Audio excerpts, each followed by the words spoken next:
తెలంగాణ రాష్ట్రంలో రాజకీయ వాతావరణం ఫోన్ ట్యాపింగ్ చుట్టూ మాత్రమే తిరుగుతున్నట్టుగా కనిపిస్తూ ఉంది.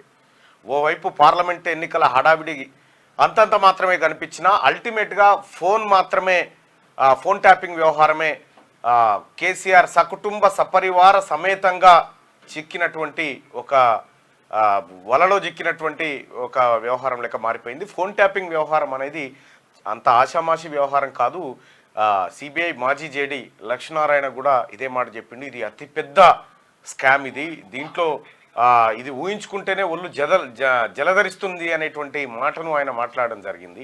అసలు ఫోన్ ట్యాపింగ్ వ్యవహారంలో కేసీఆర్ కుటుంబం చిక్కబోతుందా లేదా అంటే దాదాపుగా 100% కేసీఆర్ చిక్కబోతా ఉన్నాడు. ఇది ఒక రకంగా చెప్పాలంటే ఏది పరకనేసి పెదశాపన పట్టినట్టు ఉందన్నట్టు. ఇక్కడ ప్రణీత్ రావుతో స్టార్ట్ అయినటువంటి వ్యవహారం చిలికి చిలికి చిలికి చిలికి చిలికి చిలికి ఆఖరికి రాధాకిషన్ రావు రిమాండ్ రిపోర్ట్లో బీఆర్ఎస్ సుప్రీం చెప్తేనే అనేటువంటి సుప్రీం అనే పదం వరకు వచ్చింది. అంటే ఒక చిన్న స్థాయి డిఎస్పీ దగ్గర నుంచి సుప్రీం వరకు వచ్చిందంటే ఈ సుప్రీం తెలంగాణ రాష్ట్రంలో ఫోన్ ట్యాపింగ్లకు కారణం బీఆర్ఎస్ పార్టీ. సుప్రీం అంటే మీ అందరికీ ఇది కొద్దిగా కన్ఫ్యూజ్ వాడు చాలా మందికి. సుప్రీం అంటే ఏంటంటే సపోజ్ మీకు అర్థమయ్యేలా చెప్తే చాలా మందికి తెలుసు, తెలియని వాళ్ళ కోసం అంతే. ఇక్కడ జిల్లా కోర్టు, సెషన్ కోర్టు, హైకోర్టు, తర్వాత సుప్రీంకోర్టే ఫైనల్. సుప్రీం అంటే ఫైనల్ డిసిషన్, అత్యున్నతమైనటువంటి న్యాయస్థానం అది. అలాగనే ఇక్కడ డిసిసి అధ్యక్షుడు లేకపోతే ఇట్లా ఉంటాయి కదా పార్టీ చీఫ్ అన్నట్టుగా. పార్టీ చీఫ్ అంటే ఎవరు? బీఆర్ఎస్ పార్టీకి చీఫ్ ఎవరు? కల్వకుంట్ల చంద్రశేఖరరావు. కాబట్టి రిమాండ్ రిపోర్ట్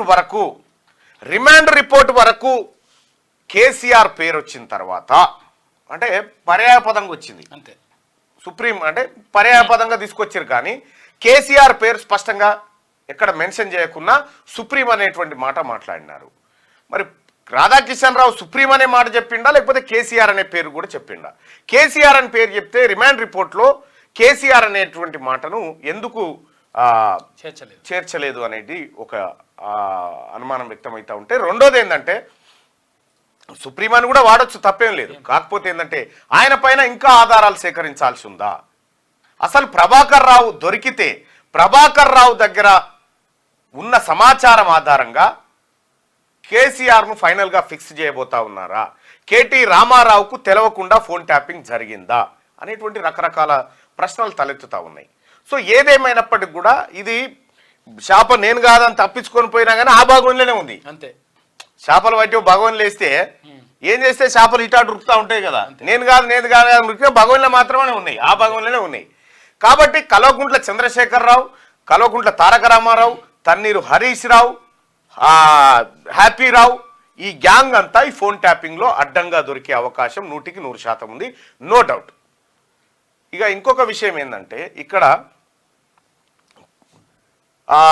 అలహాబాద్ నుంచి అనుకుంటా ఇందిరాగాంధీ గారు పోటీ చేసిరు అప్పట్లో ఎమర్జెన్సీ టైంలో. మీరు గుర్తుపెట్టుకోండి 1975 అనుకుంటా ఇందిరాగాంధీ పోటీ చేస్తే ఆమె ప్రభుత్వ వ్యవహారాన్ని తన సొంత ఎన్నికల కోసం వాడుకుందనేటువంటి ఆరోపణల నేపథ్యంలో ఆమె ఎన్నిక చెల్లదంటూ హైకోర్టు తీర్పునిచ్చింది. అలహాబాద్ హైకోర్టు తీర్పునివ్వడంతో ఆమె ఆ రోజుల్లో ఇక తప్పనిసరి పరిస్థితుల్లో ఎమర్జెన్సీ విధించినటువంటి పరిస్థితి మనందరికీ తెలుసు. అది చాలా దేశవ్యాప్తంగా చర్చ అయింది. అంటే ప్రభుత్వ వ్యవస్థను దుర్వినియోగపరుస్తూ ఎన్నికల్లో గెలవాలని చూసిన ఇందిరాగాంధీ ఎంపీని రద్దు చేసింది హైకోర్టు. మరి ఇక్కడ ప్రభుత్వ వ్యవస్థలను అడ్డం పెట్టుకొని ఫోన్ ట్యాపింగ్ చేసి టిఆర్ఎస్ పార్టీ ఎమ్మెల్యేలు గెలిచిరు కదా, వీళ్ళపైన కోర్టుకు పోతే వీళ్ళందరూ ఎన్నిక చెల్లొద్దు కదా. సేమ్ సిమిలర్గా ఈ వార్తను ఆంధ్రజ్యోతి తీసుకొచ్చింది మన దగ్గరికి.